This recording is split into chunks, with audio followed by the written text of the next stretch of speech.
inside of our consciousness, there is a space.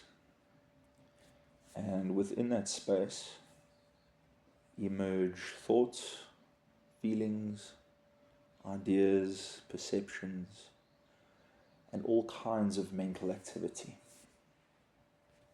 We as human beings have this tendency to really fixate and pay strong attention to all of these forms that emerge, are sustained in, and dissolve back into this empty space.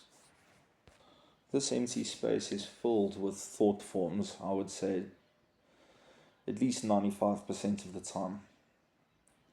And you can call that 5% the small pauses in between every thought form and every mental scenario. We become psychologically fixated and identified with the contents of our own minds. We engage with reality through the filter and the frame of reference of these thoughts and perceptions. Now, the problem with identifying with thought forms is that they are never stable, they are never permanent, and they are more often than not very erratic. Identifying with personality can result in existential crisis. Why did I act out that way? Why did I say that? I'm not that kind of person. You cannot identify your true self with something that is constantly changing. Because every single time it changes into something that you don't like, you will have a crisis. So what meditation essentially teaches us to do is, instead of identifying with the contents of our mind, we begin to identify with the space in which these contents emerge and disappear. We consciously step into a state of metacognition, where we act as the observer witness of our own thoughts and psychological functions. And what this does is it creates space between us and our inner psychological distraction and attachment, and allows us to perceive reality as it is, and allows us to perceive ourselves for how we are and how we behave. The personality is not who we are, it's how we are, it's our behavior, it's how we react to the world. And by creating conscious space between those two states of consciousness through the practice of meditation, we can learn to gain control over our impulses and our emotional dysregulations and our false perceptions. And that makes us very powerful, because when we stop identifying so strongly with our thoughts, our feelings, and our behaviors, we stop taking things so personally. And we recognize that who we thought we are is just the reactions of the world. We are able to mediate our minds, regulate our emotions, and with intention control our behavior.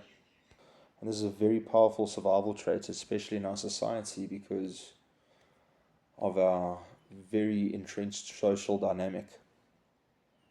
Being able to master yourself and control yourself in any social setting is a very powerful tool and ability to have.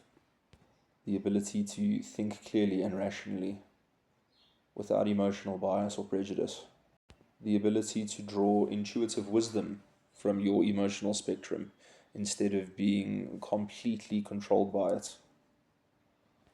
And the ability to slow yourself down and say exactly what you intend to say and do exactly what you intend to do. A human being operating in its optimal state. And when we exist in an optimal state, we function in an optimal way. Dealing with life becomes a lot easier, because we are no longer completely obsessed and distracted by the contents of our mind and how we feel about it. And the way we do this practically, because it's important to understand that meditation is not some spiritual religious fucking practice. It's got nothing to do with religion. It is simply a mental exercise. that allows you to mediate and moderate your own mind. When we identify with the essence of our beingness instead of the behavior of our beingness, then we begin to pull ourselves out of this psychological morass of impulsive subconscious behaviors and perceptions. We are able to rise above the ego function of our minds and at the same time out of its control. Meditation isn't always about learning how to control the mind. A lot of it is just learning how to not let the mind control you. And if you can do that, man, if you can exist and live your life outside of the influence of your ego, then you are free. You are free to enjoy and appreciate and live the life that you want to live. Because you are no longer restrained by your own psychological barriers. You are no longer influenced by your own deep insecurities. You have the courage to take the leap and step boldly into the world. Meditation makes us very powerful. Cultivating non-reaction makes us very powerful. By taking control of ourselves, we set ourselves free from the control of our minds to sit in the bliss of consciousness. Satchitananda is the greatest gift.